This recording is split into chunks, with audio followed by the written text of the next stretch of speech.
medyo nagulat ako ha. Welcome to our Saturday Tambayan. This is Riza Diaz and welcome to the Chasedown. Joining us, of course, are our ka-chasers na talaga namang kahit GCQ pa din, talagang makakasama natin. Walang absent. We have with us, of course, Waylon Galvez. How are you, Waylon?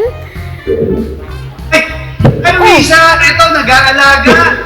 Nag-aalaga ako ngayon. Kamusta kayo lahat? Ako, mga ka-chasers. Pasensya na ha. Kaso kailangan stay safe tayong lahat. Diyan lang tayo sa bahay. Kami bahala sa sports balita nyo. Diyan lang kayo. Yung alaga ni Waylon, maagang nagbibisyo Okay. Joining us also is Jerry Ramos. Hi, Jerry. So, good day sa inyong lahat, mga ka-chasers. At alam nyo ba, isang linggo na lang. Pasko na. Hindi, July 11. Hindi, tutok lang kayo dahil itik sa bunga ang ating programa ngayon. Of non-stop na balitaan sa mundo ng palakasan. Jerry's looking nice. Abak is also joining us. How are you, Abak? Magandang araw po sa inyong lahat, ka-chasers and viewers. Sabado na naman po. Kaya dyan lang po kayo. Sit back and relax. Relax. Abak, are you broadcasting from your office? That looks like your office. The Philippine Nice. Star. And ito naman, tignan mo naman yung background. Ibang talagang formal na formal. Zaldi Perez is joining us. Hey, Zaldi. Hi! Magandang araw sa inyo lahat. Magandang tanghali sa inyong mga ka-chasers. At saka siyempre pa, yung ating mga tagasunod ay binabati ko rin na magandang tanghali. And of course, manatili po kayo nakaantabay. Pagkakasama-sama tayo sa loob ng 2 oras na balitahan tungkol sa palakasan. Kaya antabayanan po ninyo yan. Marami po tayong mai-interview ngayon at matindi ang ating mga guests. That's true. Katulad ng sinabi ni Zaldi at ating mga ka-chasers, it's going to be a full-packed 2 hours of non-stop sports chikahan. Kaya simulan na natin. Let's welcome everybody to the show. Ladies and gentlemen, boys and girls, welcome to the Chasedown. All right, let's get on to it. Let's start with the headlines. Plenty of it during this week that has gone by. First and foremost is good news. Ayan, pinayagan na po ng IATF ang mga PBA teams na magsimula na sa kanilang mga practice sessions. Pero syempre, that's under different protocols na aalamin natin mamaya sa ating magiging bisita. But that's definitely good news. Yes, tama, no, Riz. Ito rin, abangan din natin kasi isa na namang Pinoy ang wagi sa virtual tournament. Ngayon naman, sa larangan ng karate. Tandaan natin, kailan lang, di ba, sa FIBA, nanalo tayo. Ito naman, karate, paano kaya yun? Naku, tingnan natin mamaya yan, abangan natin. Ito naman, babalita ko naman sa inyo. Itong headline natin, isa na namang UAAP champion ang maglalaro sa ibang bansa. At sa pagkakataong ito, ay doon naman sa Taiwan. At ito naman ang akin. Talagang binigay niyo pa sa akin itong NBA, ha? Alam niyo yung expertise ko to, ha? Sa NBA restart this month, sino ang title favorite? Bahala kayo dyan. Bahala si Waylon dyan. Writer's Block, pag-uusapan natin ang pagbabalik ni Rani Del Campo sa TNT Katropa. Kung ano man ang babalikan niya doon, abangan ninyo. Nice! At syempre, ang dami nating kasamang bisita this afternoon. We have PBA Commissioner Willie Marcial. We'll also be joined by Jack Animam na maglalaro na nga sa Taiwan. So kakamustahin natin yan. We'll also be talking to a very recent gold medalist via the Karate E-Tournament. We have James De Los Santos later on the show. At syempre, ang ating paborito si Coach Ryan Gregorio. He will also be joining us. So that's going to be fun. Okay, so let's welcome PBA Commissioner Willie Marcial on the Chasedown. Magandang hapon, Comm. Ay, magandang hapon sa inyo. Hoy, nandito pala yung sino to. Mga hindi ko nakilala itong mga to eh. Kume, long hair ka na, kume. Oo, hindi ko na kayo makilala. Meron yung may isa diyang sanggano yung nakasomblero. Yung salamin. Dalawa nakasombrero, kume. Inaanak mo, Comm, inaanak mo. Sige. Okay. Magandang hapon sa inyo. Magandang hapon. First and foremost, we would like to congratulate somehow the PBA office dahil sa naging pinasang rather na na request sa IATF na approve na daw. Yun nga, nagpapasalamat tayo sa government, sa task force na binigyan tayo ng pagkakataon na pinayagan na rin tayo mag-practice. Jerry? Ako, ano ba, kailan ba talaga magkakapagsimula ang mga teams na makapag-practice? May definite date na po ba? Kasi magpapatawag pa tayo ng coaches at managers meeting sa July 10 kasi nasabi ko na sa kanila yung last week pa eh. Hindi ko naman nakalain na papayagan agad tayo. So nakakalendar na sa kanila. Nahihiya naman akong iagahan. So after July 10, magbo-board meeting kung kailan yung available lahat ng mga board, ng mga governors. So after nun, siguro mga 5 to 7 days, tsaka tayo magsisimula ng practices. So, Comm, are you looking at least mga 2 weeks from now, mga likely possible?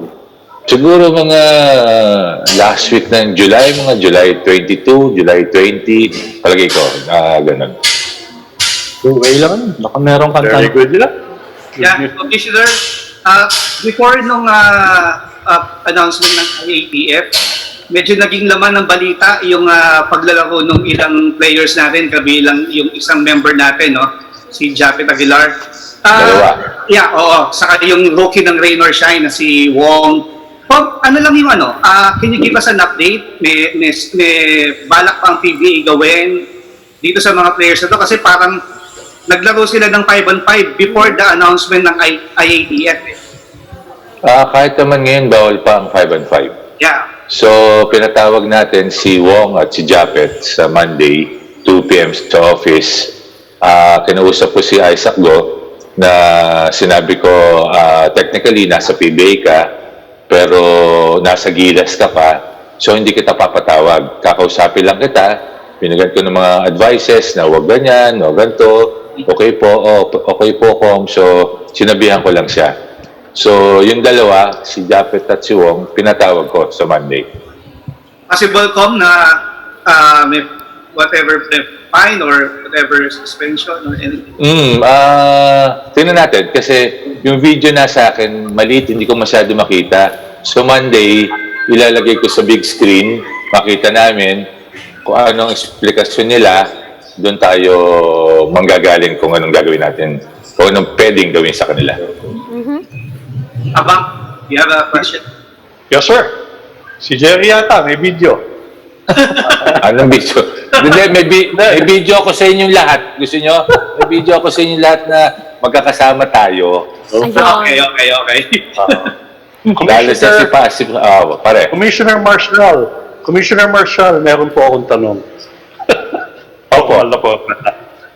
Gaano na talaga tayo kalapit sa paglalaro ng games sa venue? Yung official laro, talaga season 45. Sa akin, kung pinayagan na tayo mag-practice, so siguro dahan-dahan na papunta na din yung task force at yung government natin. Sana by September, October, makalaro na tayo.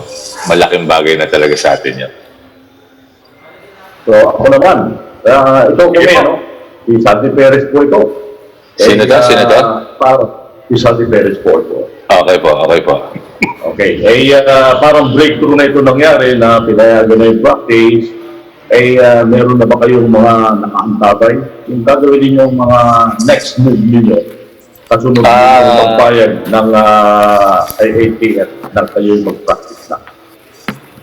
Opo, Mr. Perez. May ginagawa na po tayo na may protocols nga po tayo. Kaya nakausap na natin yung mga players. Ngayon, yung mga coaches at yung mga team managers, natin yung protocol. Binigyan na natin sa kanila yung protocol ng bubbles at ng practices para pagdating sa meeting, alam na nila anong suggestion nila, opinion, comments. So, madali na kami. Hindi na namin i-discuss sa kanila para alam na namin para pagkatapos nun, isasabihin ko naman sa governors yung pinag-usapan namin ng players, ng coaches, at ng mga team managers para maikasal na po namin.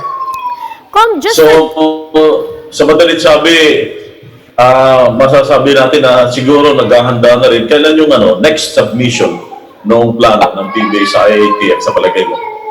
Siguro kung medyo okay na kami, sinasabi sa akin, ewan ko lang kung totoo, sa MGCQ, baka pwede na yata ang scrimmages. Hindi ko pa alam Kasi yung pinayagan ng task force, PBA pa lang, pro pa lang, pati football pro. Walang amateurs, walang hobby basketball, so wala pa yon.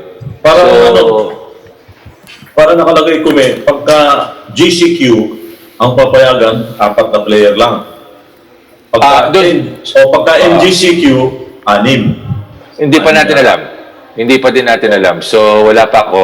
Basta tayo, pinapayagan tayo yung binigay nating protocol na 4 na players, pinayagan tayo ng task force. So, hindi ko alam. Siguro by August bandang August, kung wala pang liwanag na pwede mag-scrimmages, magbibigay ulit kami ng susunod na protocol para sa makapag-basketball na tayo.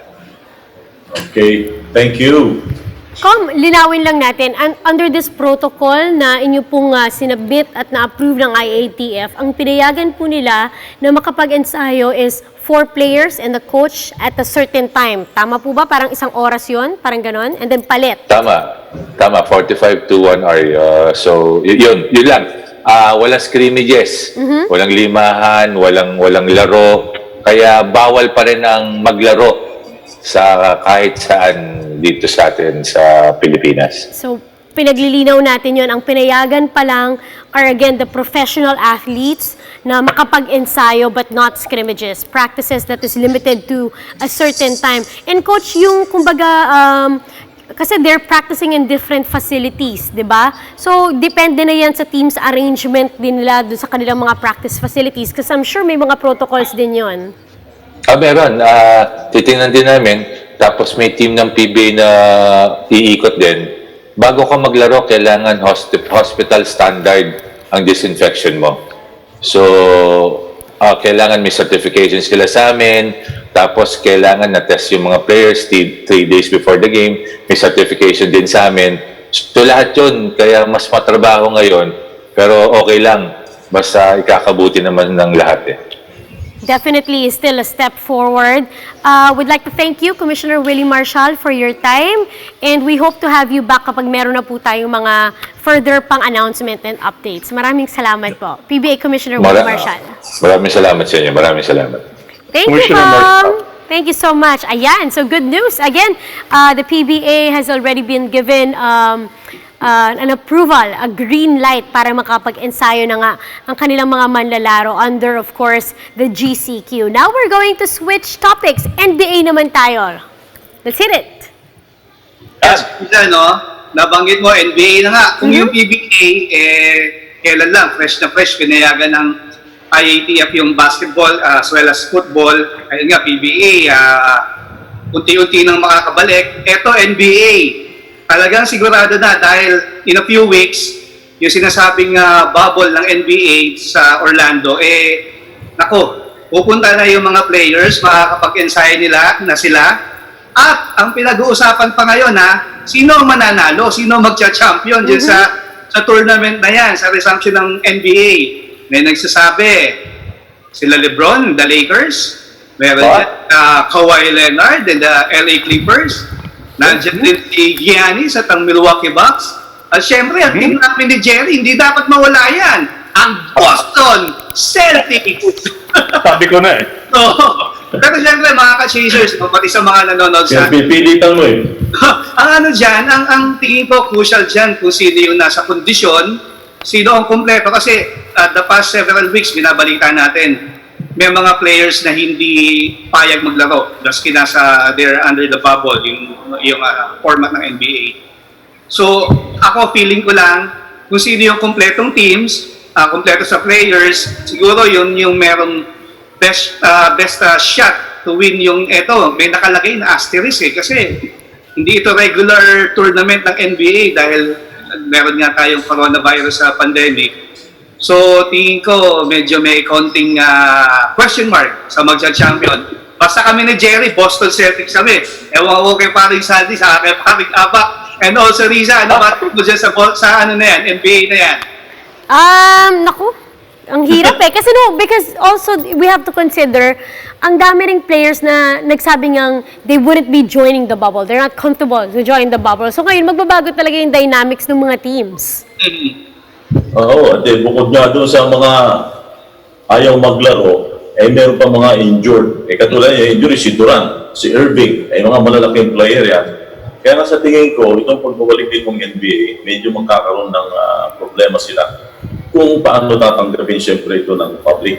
Dahil unang-una, yung nabanggit ko kanina, ay marami ang mga nag-aalanganin maglaro at karamihan pa dyan, bukod doon sa mga injured, mga mga superstar yan doon sa NBA. Ika nga yung panghatak ng tao.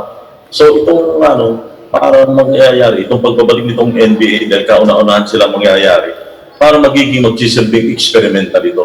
Kung paano ito magiging matagumpay. Kaya nga magandang abangan natin kung gaano kagaling at kung gaano yung plano ng mga taga-NBA ay magkiklik sa publiko. Can I expound? Yeah. Sure. Ako, ang concern ko dyan, yung growing list of players na medyo maya't maya, nagkakaroon pa tayo ng mga reports na tinatamaan sila ng COVID. So, babalikan ko yung sinabi ni Commissioner Silver na if there are many cases, we are going to stop. Yan lang. Sa prediction ko naman, ako, high school pa lang ako noon. Tagal na yun. Boston Celtics ako. So, basta hanggang ngayon, basta healthy sila Harry Bird, Boston pa rin ako. Lakers. Lakers. Hindi, ako naman, actually wala yung Celtics sa script eh, Elon Kaya ka lang, binis mo naman, Jerry. Kaya natatawa ko eh. ang naging concern kasi ng NBA is kung walang season, they will lose $2 billion. Wow! Yun, profit. Galing sa mga sponsors, mga partners. Kaya naiintindihan din natin na kung bakit ganun kaporsige itong si Commissioner Adam Silver to resume the NBA season. Etong resumption ngayon, makakaltas ng kalahati yung mawawala sa kanila. Magiging 1 billion na lang mawawala. So, kumbaga, Jerry, parang ano nila to, damage control, di ba? Kung may losses, meron, pero hindi magiging ganun kalaki. Kaya, by any means, kung anong pwede nilang gawin, they will try, they are actually going to pursue with the season, di ba? Kaya ang medyo question ngayon dyan is, ano bang magiging priority mo? Yung health o yung kikitain ng liga? Questionable. That's Okay, sabi nga Meron nga nagsabi. Sige, tuloy mo ba? Meron na nagsabi, di ba? It's all about the Benjamins. That's true. Oo, tama. O yung pera. At saka dito naman, locally, merong nagsalita na isang business tycoon din na mas mahalaga, para sa kanya, mas mahalaga yung buhay. Kasi yung buhay, pag yung buhay nawala na talaga. Pero yung pera, pwede pa rin kitain. Tama. Parang kilala ko yung nagsabi. Alam natin lahat yan kung sino nagsalita nun. Oo, nagsalita nun. Pero, Isa, dagdag ko lang. anyway, ang tabayan na natin. Dagdag ko lang, Riz, sa US, ang NBA ang first na magbubukas na major sports event. Yung Major League Baseball and then yung NFL, football, wala pa yung mga yan eh. So, eto ang NBA yung, kumbaga, sabihin na natin sa buong mundo, sabihin natin, mas si PBA, siguro NBA ang tinitingnan, eto magiging sukatan na nasa pandemic pa rin tayo, no? Kung ano man yung magiging magandang gagawin nila at kung yung mga magandang gagawin nila with regards to health measures, health protocols, pwedeng kopyahin ng ibang major sports events. So, talaga ang mata ngayon, with or without the superstars, sabi nga ni Jerry, kung yung mga kikitain ng NBA, yung profit nila, kasama din yung lahat. Pero ang titignan dyan, number one, yung health, kung paano nila i-handle na magkaroon ng event games despite the pandemic. Kumbaga, they are the barometer. Yes. Just final question, Waylon. You touched upon this earlier, but I want clarification. So, kung sino magta-champion sa nasabing season ay pupursue nila, may nakalagay na asterisk. So, is that supposed to be like legit na considered kang champion? Ako, tingin ko Can I siya. expound? Sige, ikaw, Aba. Ikaw na. Hindi, tingin ko yan, talagang magiging malaking usapin, lalo na sa napakaraming NBA fans. Hindi siya regular season, hindi siya... Hindi, no. Sige, after Abak. Abak, ma-mention ko lang.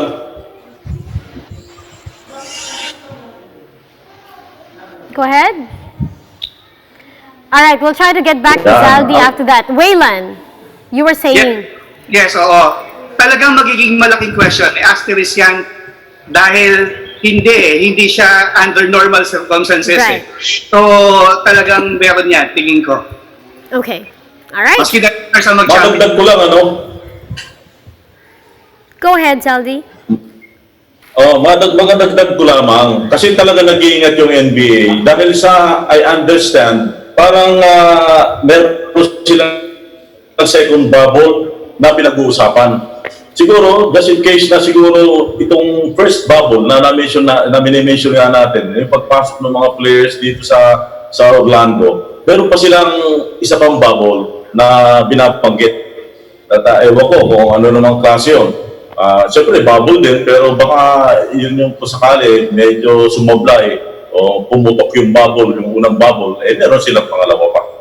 Kaya, siyempre, sa tingin ko talagang mukhang itong NBA ay nag-iingat din. Kasi nga naman, once na sumablay ka dito, ay wala na lahat.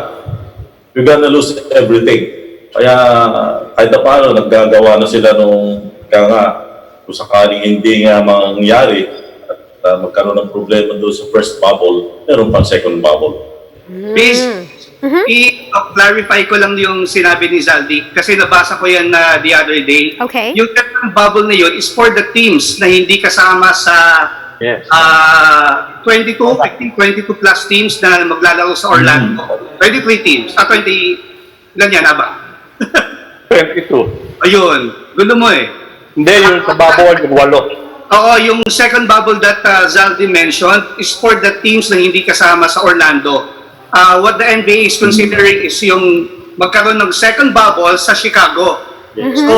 So maski naglalaro yung 22 teams na yun for a championship, itong ibang teams na hindi kasama, magkaroon din sila ng opportunity for them to play, for them to compete against each other. Pero yun wala pang kasiguraduhin dahil ano pa lang yun pinaplano pa lang.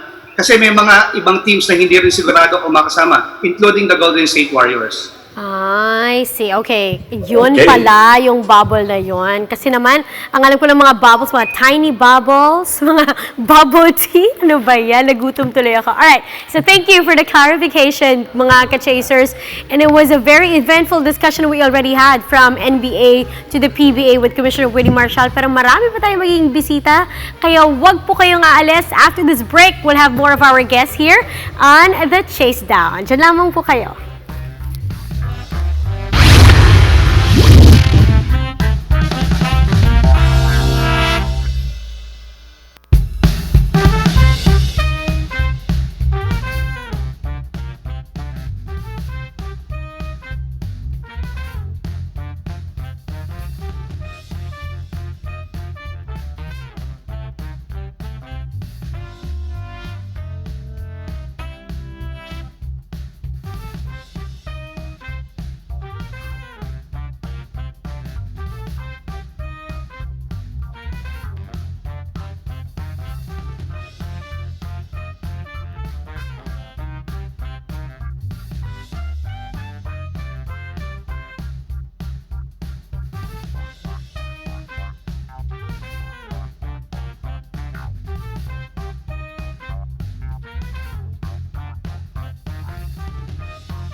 Ayun!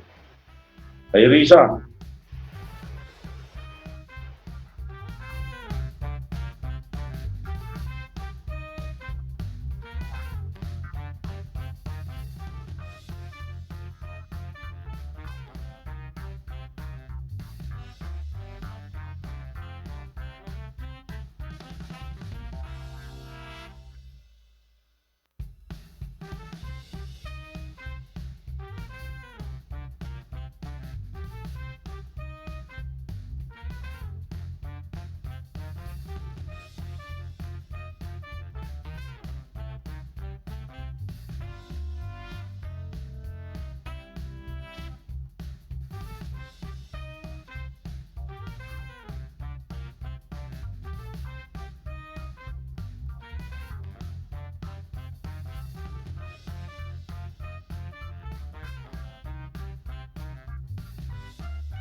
Welcome back, ladies and gentlemen, to the Chasedown. Joining me, of course, are our chasers.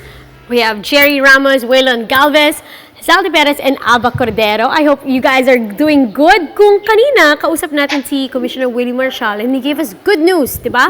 Na pinayagan na nga ng IATF ang PBA teams na makapag-ensayo. Meron pa tayong panibagong good news kasi meron tayong kababayan na nag-uwi ng gintong medalya. We have with us on the Chasedown our gold medalist from an e-tournament for karate. Mr. James De Los Santos is joining us. Hi, James. Yan. At yan si James De Los Santos, ano yan, 2 times SEA Games bronze medalist, 2 times International Shotokan Karate Federation World Champion, at sport that e-tournament World Series silver medalist. Yan. There he is. Yan dito sa atin, si James. Magandang hapon sa iyo, James! Hi everyone. Good afternoon. Thanks for having me here. James, first and foremost, congratulations on this recent win, this recent gold medal that that you just acquired. So, is that how you pretty much sum up yung naging quarantine experience mo? Marami kang mga nasalihan ng mga tournaments virtually? Well, yes. Ever since this whole pandemic started, I wanted to find ways to keep myself healthy and fit. That was my objective, and I just continued training in karate during this pandemic. But then I wanted to find other reasons to keep myself motivated in staying fit and healthy. And when I found out about these virtual tournaments, I decided to give them a try. And my first one was back in April, which was the Palestine International Karate Cup. I won gold in that tournament, and then I wondered if there were any more of these virtual tournaments out there, and that's when I found out about the Sport Data e-tournament World Series back in May, and I won silver there, and it motivated me even more to train even harder. And then I joined the Korakota Cup, which was also online, and I was just really happy that I won gold in this tournament, and in just a month's time, I was able to climb from number 6 to number 4 in the world rankings for virtual kata. So it's really an amazing feeling, and I will still continue to train for more virtual tournaments to come. Zaldi? Yes, hello. We'll get back to Zaldi. Jerry, you have a question? James, nagpatubo ka na naman. Dito na, tanong ko sa iyo, James, paano mo ba pinaghahandaan yung laban? Yeah. Oh yes, it was really with this with more after with my previous wins, I'm still looking forward to really competing in more tournaments to come, hopefully, and definitely I will come back a lot Hey, stronger tanong ko, in the James. upcoming tournaments. Zaldi, go ahead. James, curious lang ako, paano kayo mag-usap? Paano kayo mag-usap nitong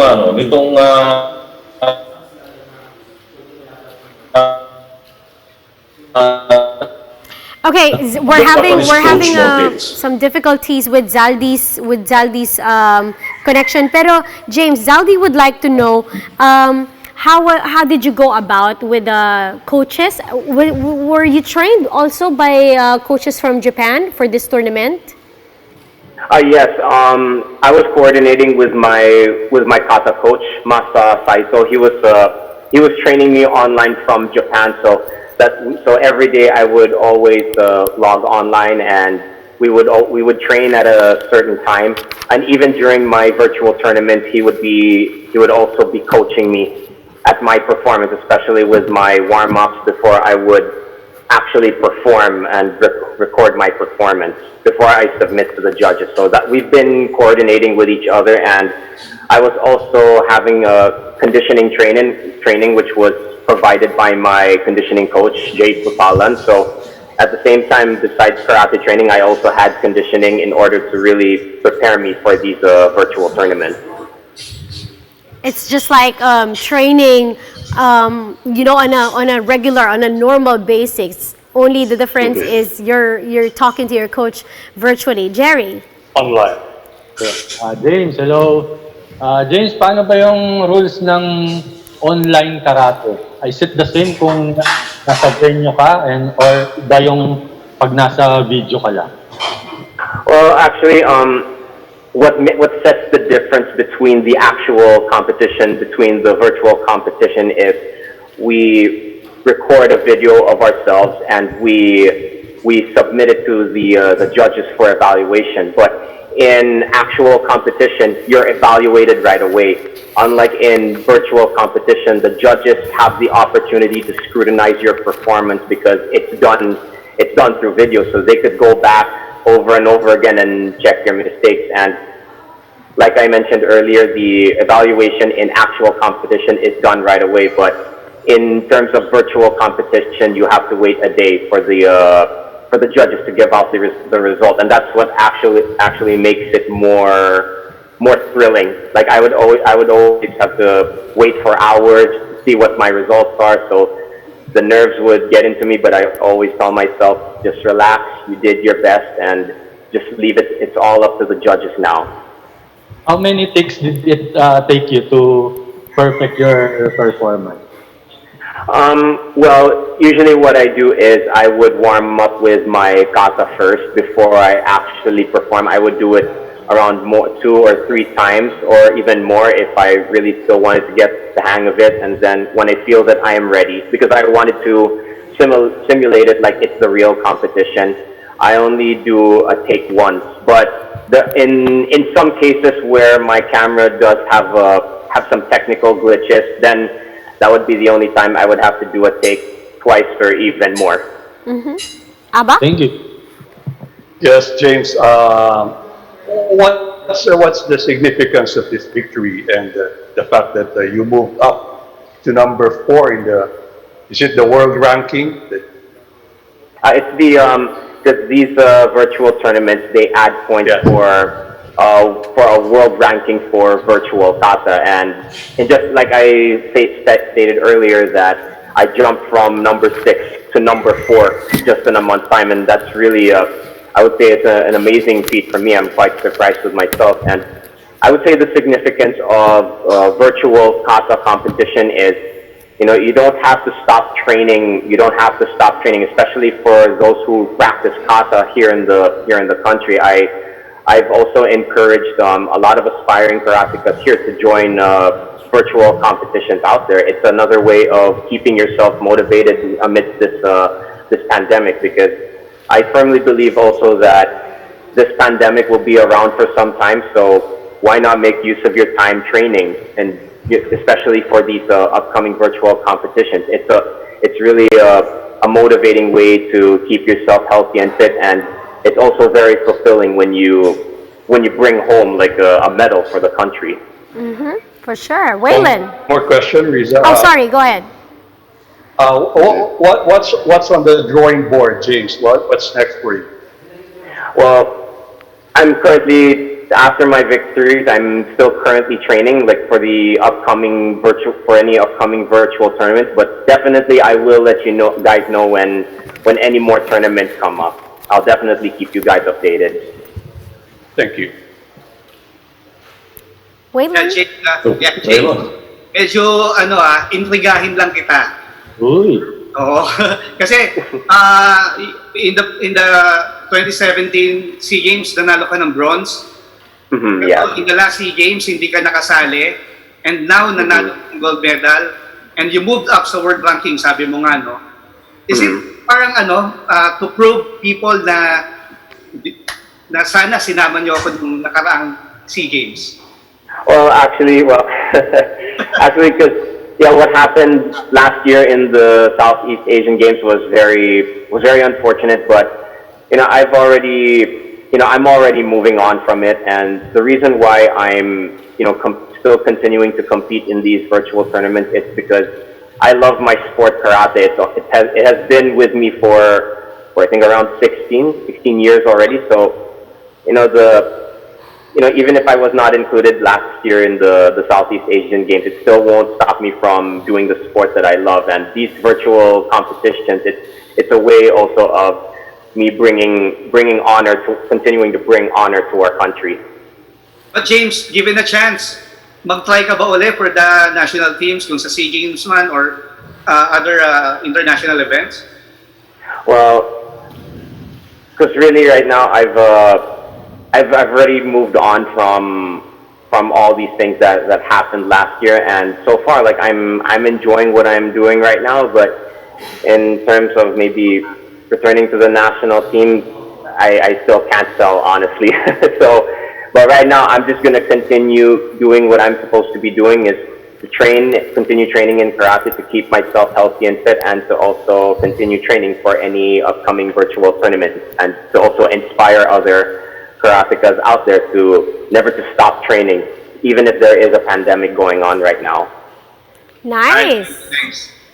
Well, James, now that you've conquered this tournament, and you say, perhaps in the future you're still open to join virtual tournaments, do you also perhaps consider yung mga training kids online? May mga nakikita kong ganun eh. Oh, actually, yeah, I do have students that I teach online, actually, because I was also promoting a Philippine Open virtual tournament here, and I have a student from Canada. Yeah, I've been working with her, and I was really happy to know the result of this tournament because she won gold. So I was like, wow, that's very fulfilling as also a teacher. And also another student of mine won bronze in another category in this tournament. So wow, I really love to congratulate them for their hard work. It really paid off. It's very fulfilling to me as a kata teacher as well. But yeah, I'm very open to welcome any more students who want to train under me, specifically in kata. So yeah, I'm very open to that. Ayos yun. Okay, Zaldi, we'll read because ganito ginagawa namin, James, at the Chasedown. We actually read your horoscope. You're one of them few na babasahan namin. And Zaldi will do it for us. Zaldi, you there?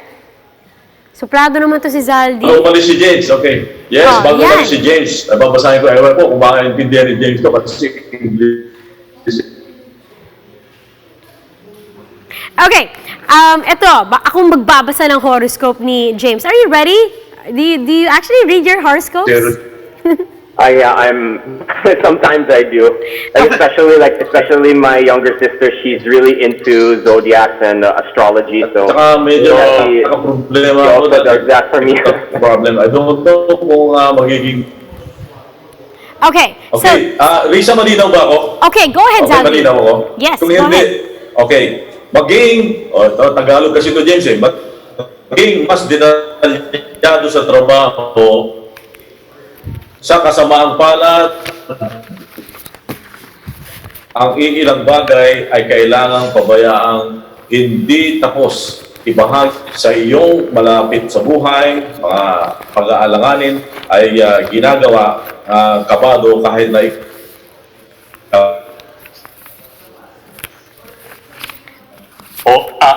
Hindi natin maintindihan ang tanong ni Shelby. Risa, can you... Okay, ito yung horoscope ni James. Ang sabi dito, James, makinig ka ha. Maging mas detalyado ka daw sa trabaho. Sa kasamang palad, ang ilang mga bagay ay kailangan pabayaang hindi tapos. Ibahagi ang iyong positibong lakas sa iyong malalapit sa buhay at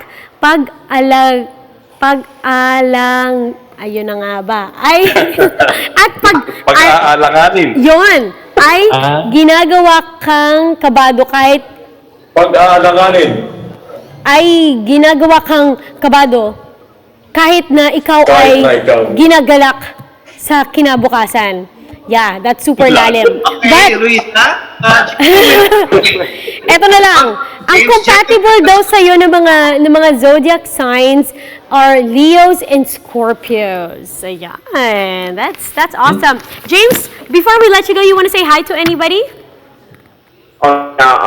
Definitely. I'd really want to, first of all, thank God for this. I mean, don't get me wrong. I'm not saying this pandemic is a good thing, no, but like, I really thank God for giving me an opportunity to keep myself active in this, especially in this pandemic, for giving me the opportunity to compete in these virtual tournaments. And I'd really like to thank my kata coach, Masa Saito, together with his father, Sensei Kazuo Saito, for really guiding me during these virtual tournaments. And I'd also like to thank my former teammate, my senior, Jerby Lacorte, and my tito, Adonis Colonia, for letting me use their dojo as the virtual tournament venue.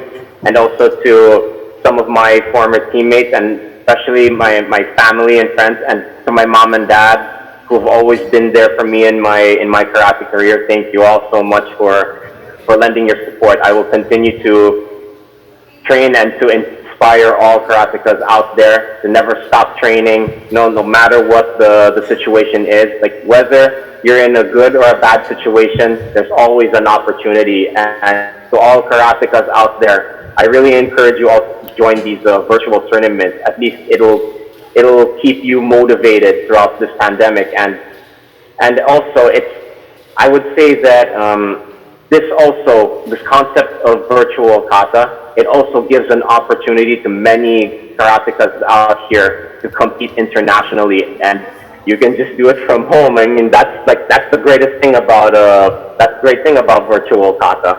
So yes, don't stop training, but at the same time, stay home and stay safe.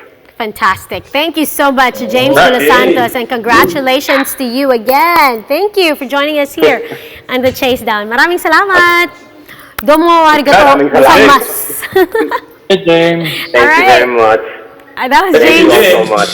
That was James De Los Santos, James. our gold medalist for that e-tournament ng karate. We'll be back with more guests and more stories, kaya wag po kayong aalis. This is the Chasedown.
Batian portion daw muna. Alam ko kung Parang mali ito script ko.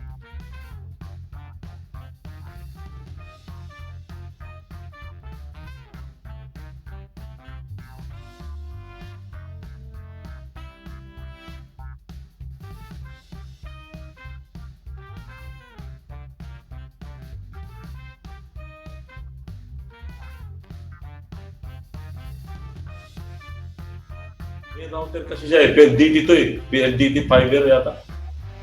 Sabihin mo ano?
Welcome back to the Chasedown, and babati muna tayo before we would move on any further again sa mga nanonood sa atin via PBA Rush. Also, those that are watching us via the live stream sa Facebook, kamusta po kayong lahat dyan? One of our avid viewers, si Julian Lapid, is watching us. Hi, Julian!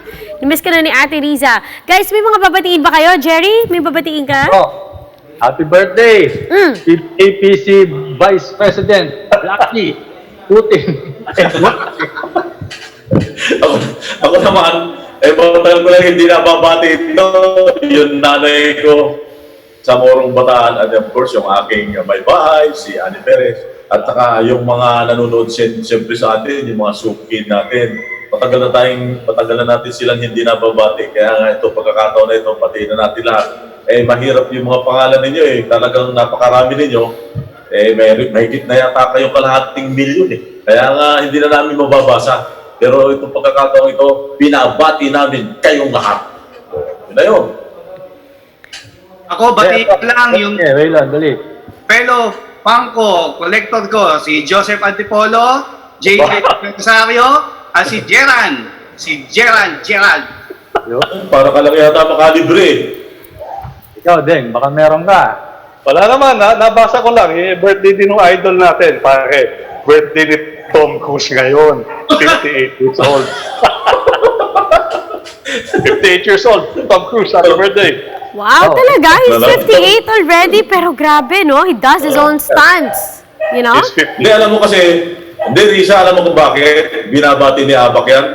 Ano niya yun first cousin. Oh, is he? That's why there's a resemblance. All right. Okay. There were so many posts on social media that has gone viral over the weekend. So let's get on with the show by, of course, getting our social media usisa segment. Okay, ready na kayo, guys? Let's do social media usisa. Unahin ko muna yung mga nag-viral na posts. One of them is actually this one, and we'd like to get your opinion whether you want to say yes or no to this. Let's actually roll the video. Ayan. Nagbabike on a very narrow bridge. Oh no! He didn't make it. Sayang. Too bad. Wow! Too bad. Now we also have this one of someone trying to slam dunk. Let's see kung achieve ba niya yan or mag-fail siya. Oh, fail daw. So let's see. 2, 4, 6, 7. 7 kids. Let's see if he can actually do it. Grabe. Uy! Oh, he didn't make it. Naku, nasaktan pa yata yung isang bagets. Ano ba yan? Corny. may kilala ko mas magaling mag-dunk dyan. You know. Uy! Sino yun? Okay, next. Future WNBA player in the making. Let's check this out. Look at this girl. Wow. Nasa pogo stick pa, no? Oh, wow! Meron pang hoop. Grabe. That is crazy. Look at the handles. Pero hindi na-impress si Jerry at saka si Waylon kasi naka-warrior shirt. Hindi sila na-impress, but that was really good. And of course, we also have posts from local athletes like Phil Young husband na recently nga became a father. Look at that. Naka-jersey na. Yun. Naka-jersey na. That's his Sir, post. footballer yan. Oh, for sure. His post via Instagram, and he's saying he's very proud, of course, to introduce to everybody the newest member of Team Young Husband. Ano ba to? Anong pangalan ng kanyang baby? You guys know the name of his baby? Is it Philip? Philip? James. Hindi, kapatid yung James eh. But look at Kapatid ba?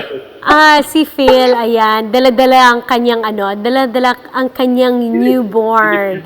And I'm sure he is one happy daddy. Ayan, so nice. And also, speaking of Phil Young husband, si James Young husband then also posted something online, yeah? You guys caught that?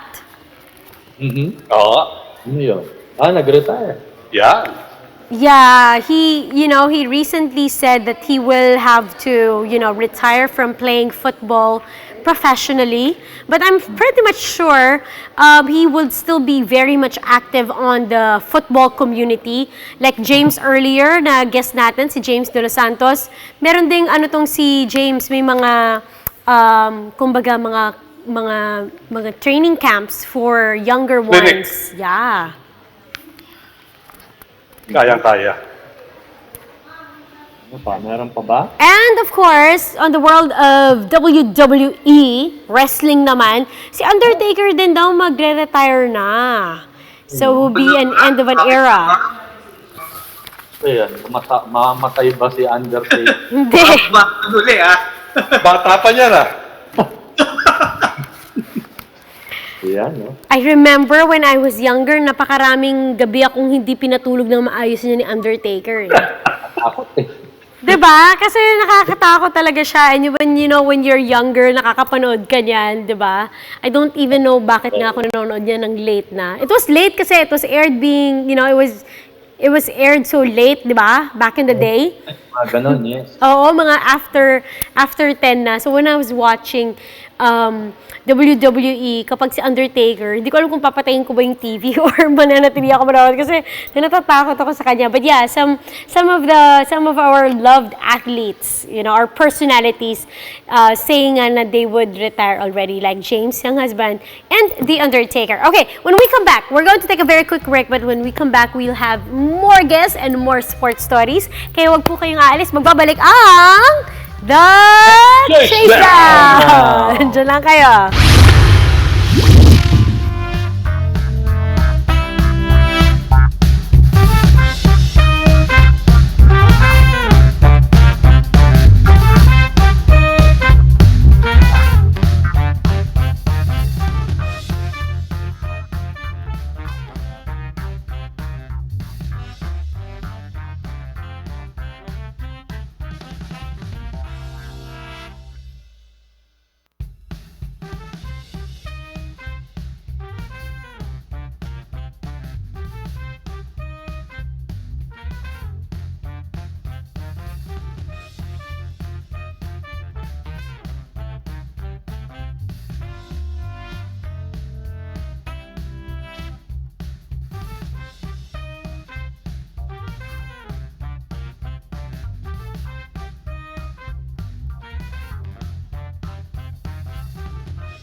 gentlemen, welcome back to the Chasedown. Joining us on the show, ito isa sa mga pinagmamalaki natin. Alam nyo, in the recent SEA Games, talagang napakaganda na yung pinakita ng ating national team at isa siya dun sa talaga naging, naging malaking factor kung paano tayo nakapag-uwi ng ginto. She is actually a 5-time UAAP champion, also a 2-time UAAP MVP, naging finals MVP na rin in season 81, and of course, season 78 Rookie of the Year for the NU Bulldogs na talaga namang yung achievement ay on another level. Talagang ang hirap pantayan. And now we are getting news that she will be taking her talent abroad to another country, to another university. Kaya gusto nating malaman kung kamusta ba siya and her, of course, her future plans. Let's welcome on the Chasedown. Now the center for Chasedown University, Jack Animam. Hi, Jack.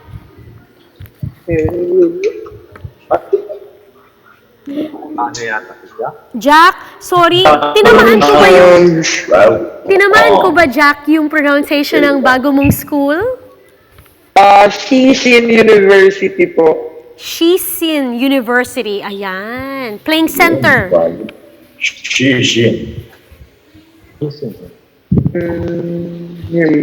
Okay, Jerry, go ahead. Yes, hi Jack, kumusta ka na?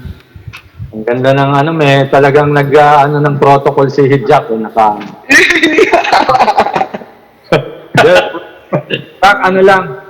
paano ka nag-desisyon na finally maglaro ka sa abroad, specifically sa Taiwan? Sorry po. Uy. Hindi mo na, Jack, paano ka nakapag-desisyon na finally maglaro ka abroad? Nag-decide po ako after ng UAAP tsaka po ng SEA Games. Mga January po yun, nung nagkita kami ng mga boss ko sa NU kasi may pa-tryout po kami. Tapos na-open up yun na, yun nga, kung gusto ko daw ba maglaro, sabi ko parang, opo, gusto ko maglaro, gusto ko matry, gusto ko ma-experience. Tapos, doon na po nag-start lahat. Nakapirma ka na bali, Jack, no? Wala pa po yung actual signing, verbally pa lang po. Kasi, nung nagsabi ako ng yes, kasi nakabalik na sila sa Taiwan. So, ayun po. Okay, Aba, take it away. Okay. Ako, Jack, ang tanong ko lang, bukod ba dito sa Taiwan, masyadong masarap ang Taiwan noodles, meron pa bang ibang nag-offer sa'yo? May iba pa bang ibang universities from other countries or any other offers? Wala po. Taiwan pa lang po. Okay, and I'm sorry to ask, pero siyempre, pag offer, may offer, di ba? Ano ba yung mga talagang, siyempre may mga perks na kasama yan eh. May in-offer sa yung perks, pwede ba natin sabihin? Sorry po. Wala. Wala ba? Ulitin mo siguro ba? Okay, meron bang, ano ba mga perks na kasama sa offer to you? Siyempre po, board and lodging, yung full scholarship, and monthly allowance. Yun po. Maganda pala, total package pala kung bakit no? More than the education, ano? Waylon. Yeah, Jack, hello. Hi. Congratulations, ha? Maski hindi ka pa nakakapirma, congratulations na. Oh, Jack, siyempre expectations mo, siyempre bagong challenge to para sa'yo. Ano yung nakikita mo na dadatnan mo dun sa bagong journey mo?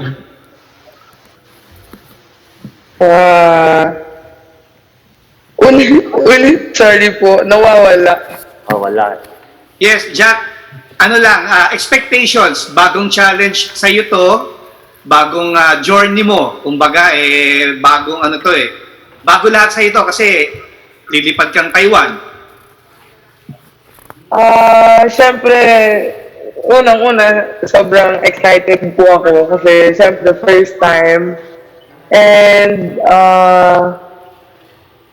sobrang nilulook forward ko po talaga tong, yung playing stint ko sa Taiwan. And siguro, kung ano yung nagawa ko with NU, kung paano ako maglaro with NU, siguro yun yung dadalin ko sa Taiwan. Kung ano yung leadership na naibigay ko sa NU, yun yung parang magiging puhunan ko sa Taiwan. Jack, follow up lang. Parang lumalabas, syempre, foreign player ka. Parang lumalabas, import ang status mo. Opo. Siyempre, Gano'n na nga po. Oo, yung expectations din sa'yo pagdating mo doon, di ba, parang superstar. Pero hindi ko iniisip yung sarili ko as a superstar. Parang same lang din. Kung same lang din ako sa kanila, parang equal lang kami lahat. Pero syempre, with that, kahit basta ang iniisip ko, ibigay ko yung lahat ko. I need to perform well. Kasi syempre, nag-aksaya sila ng time, ng effort, and siguro by playing 100%, yun yung sukli ko sa kanila. Jack, na-research mo ba yung mga magiging teammates mo, yung university kung saan ka lalaro? How did they actually do last year? Champion sila last year sa UBA. So, de-defend namin yung crown. Nice. Well, I know you'll be very busy with school and at the same time training. But what are the things that you look forward to in Taiwan while, you'll be there for a while? Since mag-aaral ka rin doon.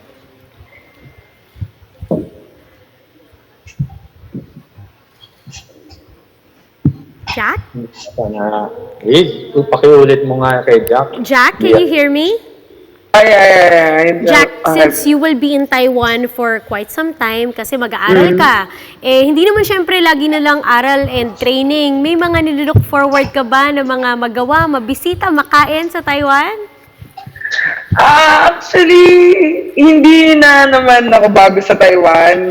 Siguro ilang beses na rin akong nakapunta doon. Pero, syempre, pag sa Taiwan kasi one of the, parang ang sarap mag-food trip, gano'n. And siguro may mga places pa akong hindi na visit. So, siguro if I have some time, pupuntahan ko yun and more on food trip talaga.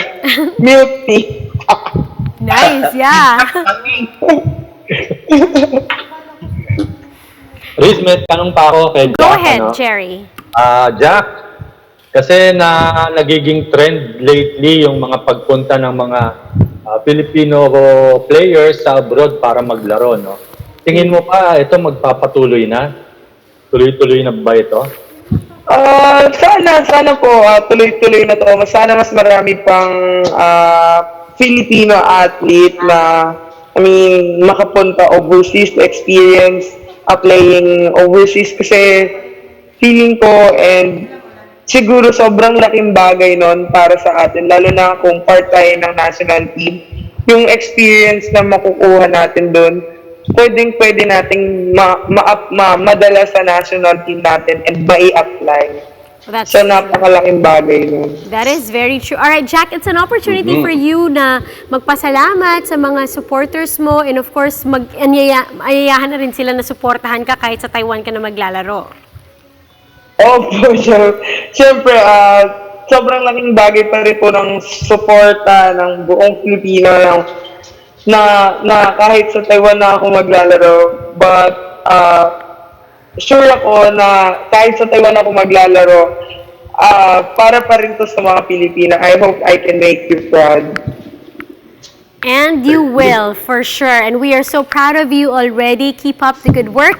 Jack Animam, ladies and gentlemen, from the National University Bulldogs to the national team and now going to Shihin University representing us Filipinos. Maraming salamat, Jack. See you next Thank you time. po. Thank you po. Bye. Jack, susulat ka ha.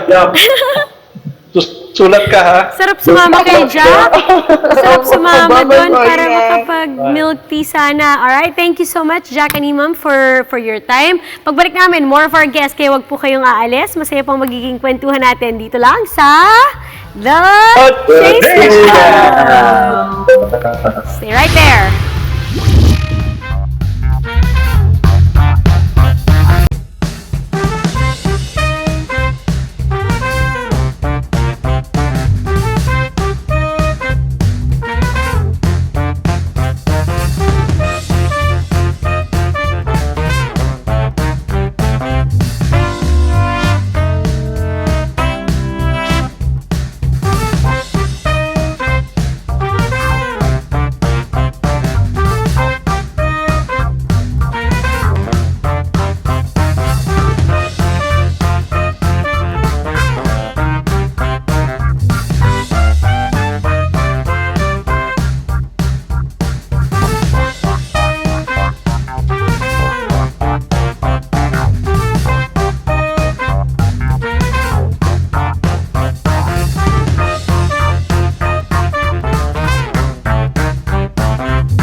Welcome back to your favorite Saturday sports sambayan, ang The Chasedown. Ako po si Riza Diaz, and we have indeed started strong with the show with, of course, PBA Commissioner Willie Marcial. We had James De Los Santos, Jack Animam, and now we're going to finish strong with a guest. And he's no stranger to a lot of us sports fans dahil ito naman talagang suki na natin dito. We have with us Special Assistant to the President for Samahang Basketball ng Pilipinas, our favorite, Coach Ryan Gregorio. How are you?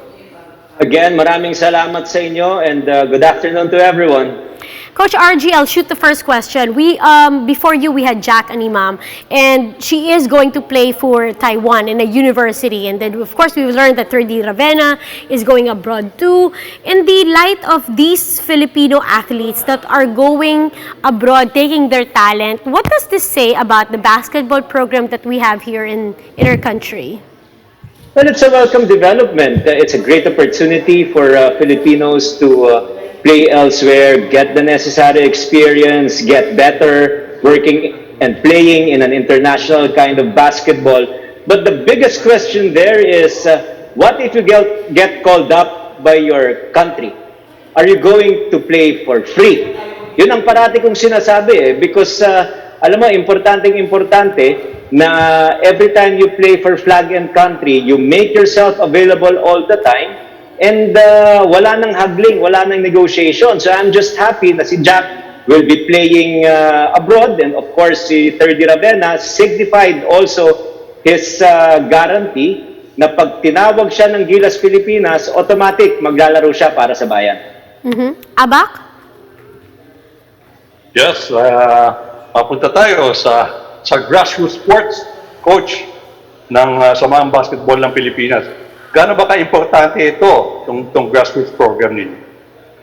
Very important dahil importante kasi meron ka parating succession planning in terms of players. Now we talked about youth basketball, yung ating Gilas Youth, tapos yung ating Gilas Women's Basketball, pati na rin yung men's basketball natin. Yung SBP, merong total of 16 regional directors spread all over the country. At ang isang function talaga niyan is continuous development of not only coaches but also players, yung talent identification na tinatawag natin. At hindi lahat ng magaling na manlalaro nasa Metro Manila lamang. Of course, 6-time MVP na si Junmar Fajardo hails from Cebu. Nandyan sila Pugoy. From Cagayan, nandyan sila Troy Rosario.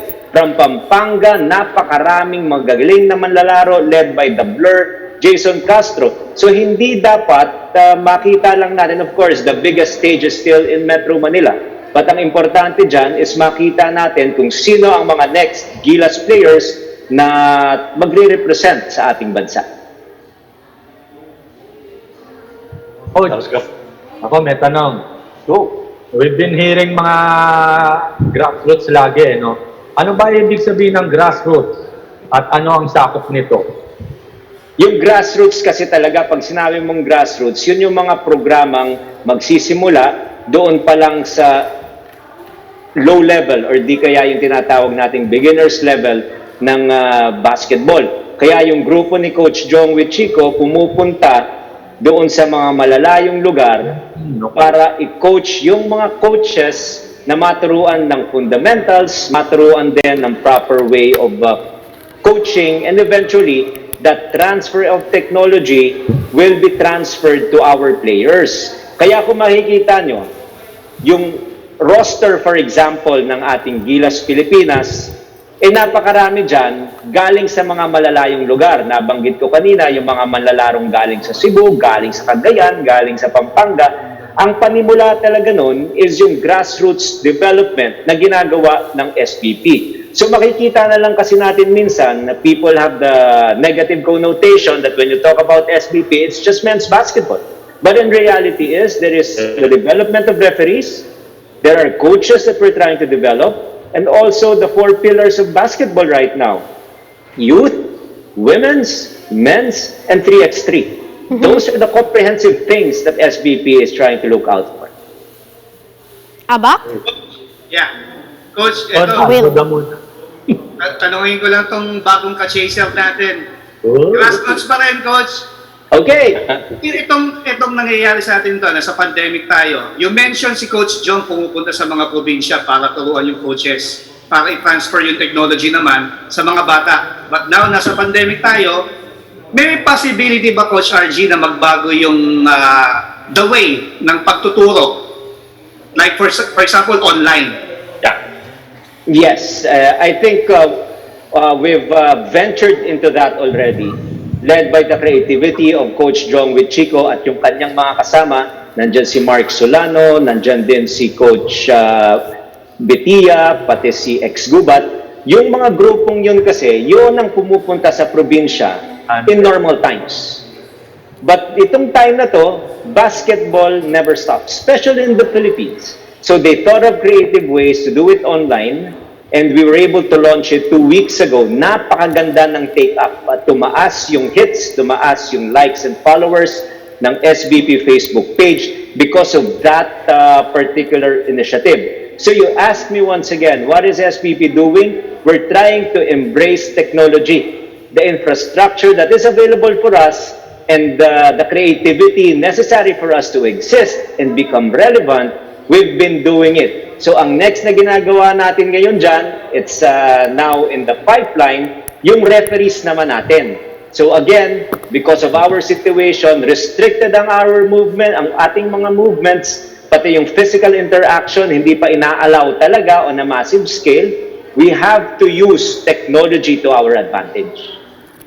Coach, one quick ka na lang, baka pwede lang mag-react ang, syempre, SBP.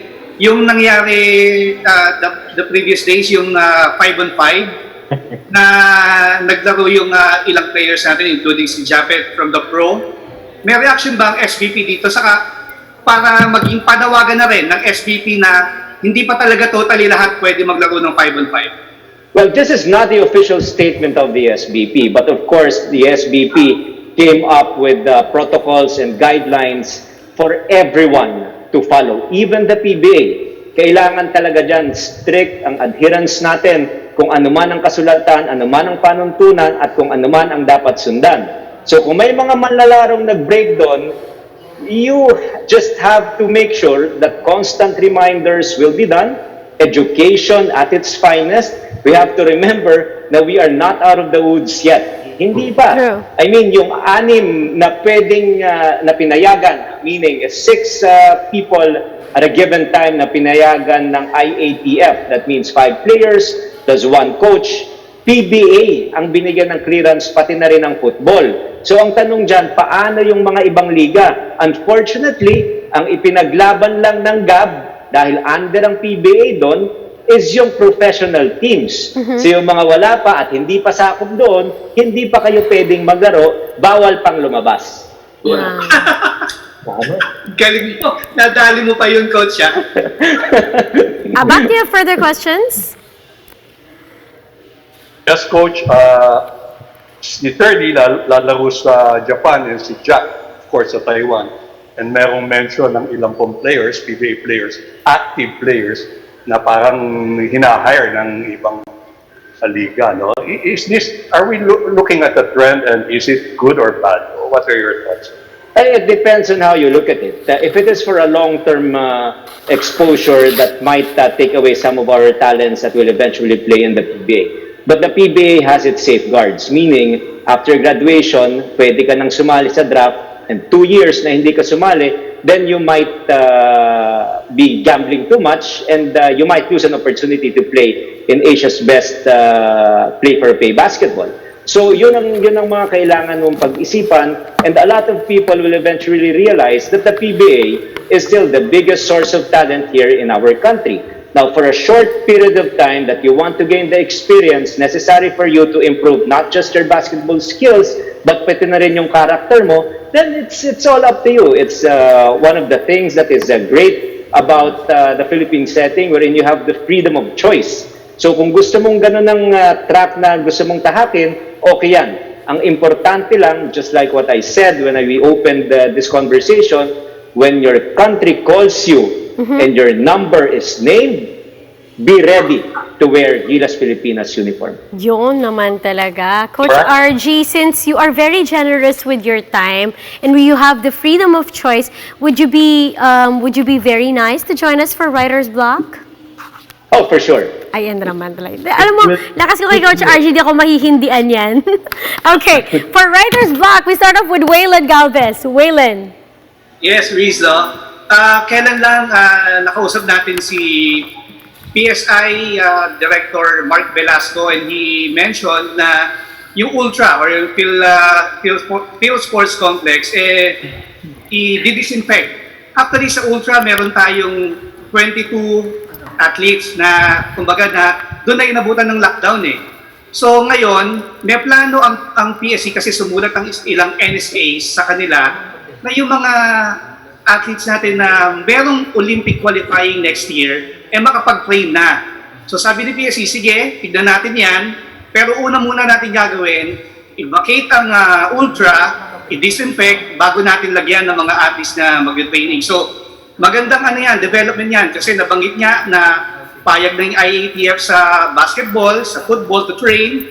So hopefully, pagka nagkaroon na ng maganda-gandang development sa IATF, yung sa quarantine natin, community quarantine, baka eventually yung mga Olympic qualifiers natin makapag-start na ng training sa Ultra kasi marami yan nakaschedule na Asian Championships for them to qualify para sa Tokyo Olympics. So good news yan.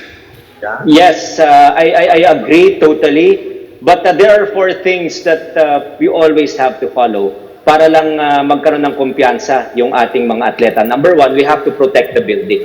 So unang-una yan sa sinabi mo, sanitize, yung cleanliness talaga is an important factor to prevent the transmission of the virus. Number 2, protect the people. Kung sino man yung mga nasa loob, part of the ecosystem, dapat yan protektado talaga.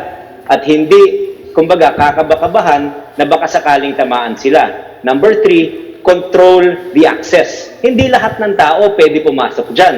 Yung mga sports writers, ika nga, minsan talagang dapat disiplinado din tayo dyan. Dahil we have to protect the integrity of the facility and at the same time, prevent the transmission again of the dreaded virus. Number 4, we must continue to communicate for confidence. Yung kumpiyansa ma-degenerate natin because of the 3 factors that I said will make our athletes be focused on the task at hand, and that is to further develop their craft. Salamat, ang galing po ni Dr. Gregorio. Salamat po, Dr. Gregorio. Natsambahan ko yun, Coach, yung SBP office, di ba, nasa loob ng Ultra. Yes. Yes. Oo. So kasama talaga dapat yun dahil yung interaction, alam mo, likas sa ating mga Pilipino ang palabati. So obviously, things have to change. True. Okay. Without being snub, Ang bottom line yan sa lahat, tumunod tayo sa protocol. Exactly. I agree. Abak, go ahead. Okay, for my writer's block, hindi ko lang kung open for discussion, pero we will announce it. Medyo malungkot na balita. Dahil last week, Saturday, na-aksidente, namatay. Actually, nasagasaan sa garahe ng mansyon. No. Ang makulit, mapayahin at napaka-loyal na aso ni Senator Manny Pacquiao na si Pacman. Isa po siyang Jack Russell Terrier. 14 years old na siya. Bali, in dog's age, medyo matanda na ito. Jerry, kilala natin yan si Pacman sa lahat ng fight ni Manny. Ilang beses natin na-interview yan. Nakasama sa mga diba? At kahit sa aeroplano, pag mga chartered flight natin, nagtatatakbo sa gitna ng aisle ng aeroplano yan. Tsaka talagang loyal na loyal kay Manny. Diba, Jerry? Nakakalungkot na maisipin na ganun lang ang ending pala niya. Ang masakit pa nito, kaibigan pa natin. Kaibigan ni Manny. Si David, si Son, na kaibigan natin. Napakabait na tao siya pang naka-aksidente. Mahirap talaga alam mo tayo, lahat tayo, we have pets, we love pets, lalo na mga aso. Man's best friend, sabi nga nila, Coach. Yes, that's obviously painful. Marami sa ating mga kababayan, marami sa mga tao na talagang part of the family. Yung mga pets, particularly yung mga aso. And pati dito sa bahay ko, I've grown and I've learned to embrace the dogs that we have. They sleep in our room.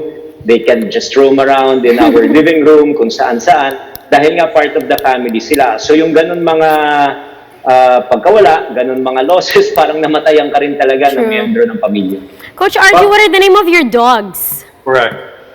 We actually have 3 dogs. One is Paris, the other one is Riley, and the other one is Maui. Wait, Paris, Maui, and Ronnie? Riley. Oh, Riley. Yes. Aba, curious lang ako, aba. Yes, sir.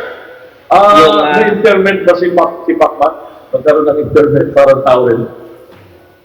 Ang balita ko, nilibig lang siya doon naman sa loob ng property, sa mansion, General Santos Street. Natural malungkot. Naalala ko nung mamatayan kami ng aso, si Norman ang pangalan nun, malungkot, nung sabi ko doon sa kasambahay namin, sige na, pingay, ilibing mo na si Norman. Nililibing niya, nung makita ko, umiiyak yung kasama namin, sabi ko, bakit ka umiiyak? Kuya, hindi ko kaya. O sige, ako na magtutuloy, ako na naglibing, mamaya ako na rin naman umiiyak. Sabi ko, tuloy mo na. Sabi nga, abang, yung aso pag namatay, it will bleed. Yun. Yeah, okay. Sad news talaga yon. And of course, we... Golden Retriever. Yung may nagtanong kung anong klase yung aso namin. Malaki yan. Golden Retriever siya. Malaki. Mabalahibo. Medyo araw-araw kailangan mag-vacuum. Okay, Jerry, for your writer's block. Ito, Coach RG, ito kapamilya mo to. Rani Del De Ocampo was recently named as part of the TNT Katropa coaching staff. And alam natin, he just recently retired last April as part of the Meralco Bulls, Coach RG, di ba? And naging,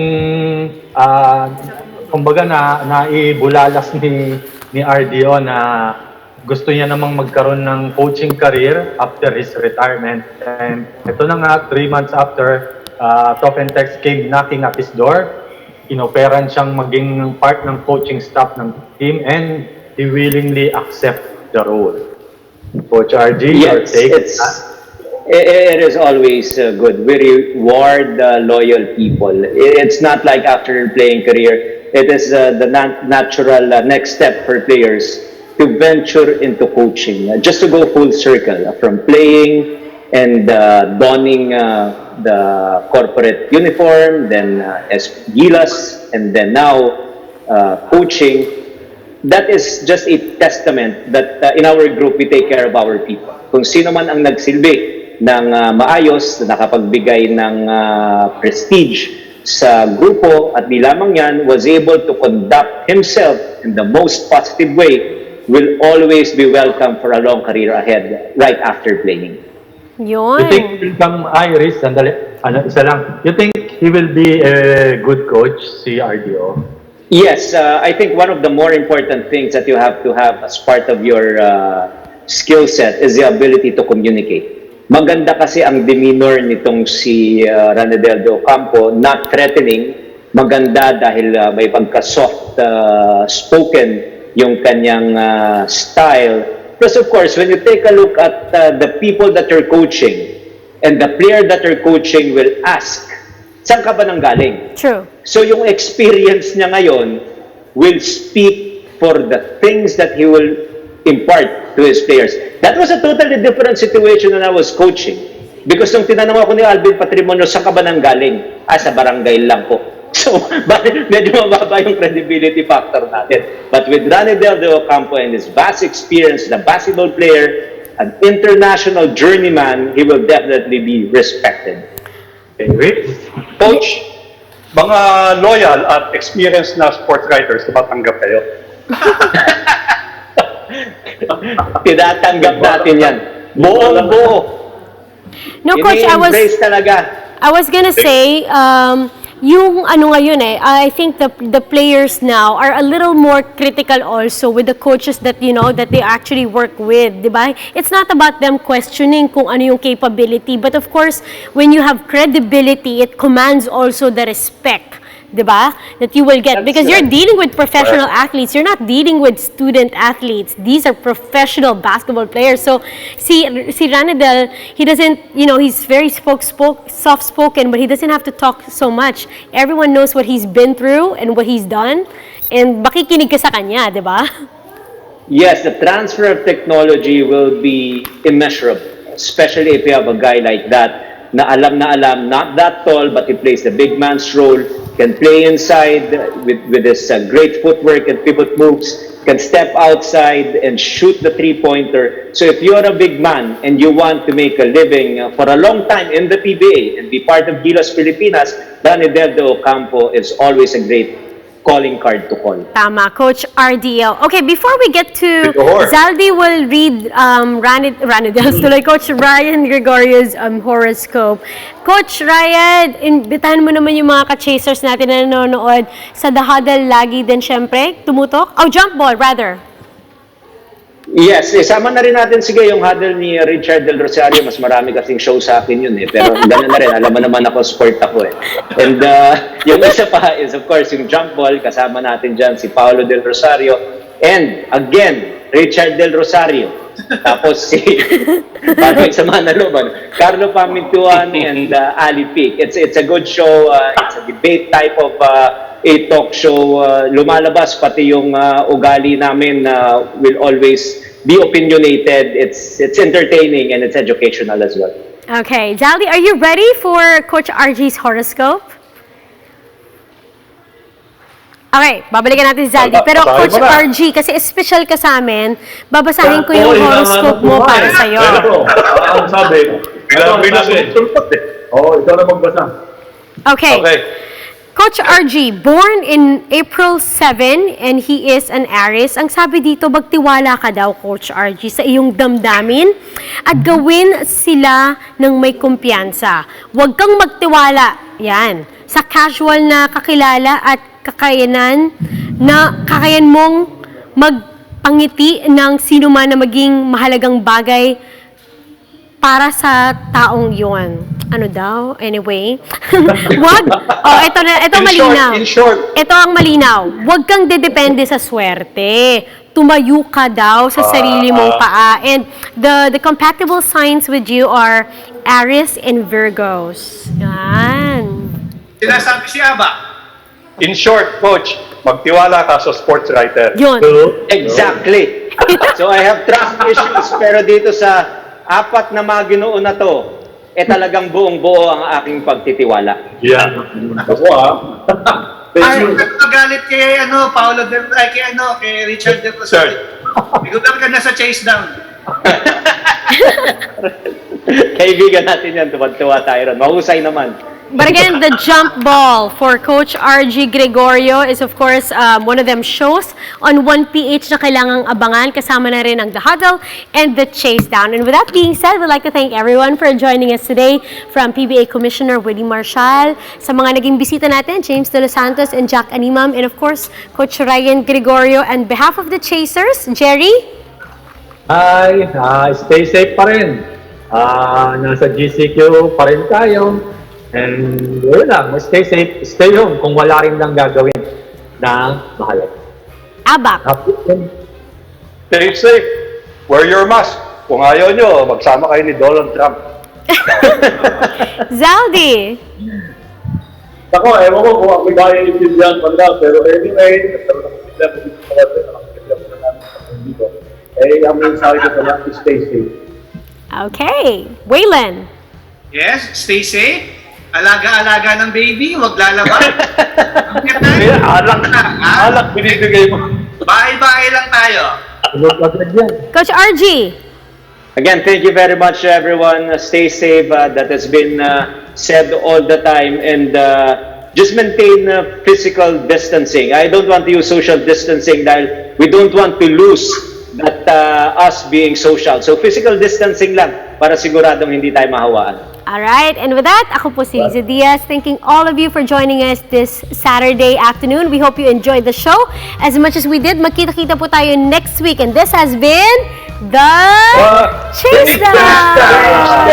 Thank you, everybody. Kami po ang boses ng pinagkaisang Pilipinas, 1PH. We'll see you guys again next week. Bye! Have a great weekend! Thank you, Romano. Mwah.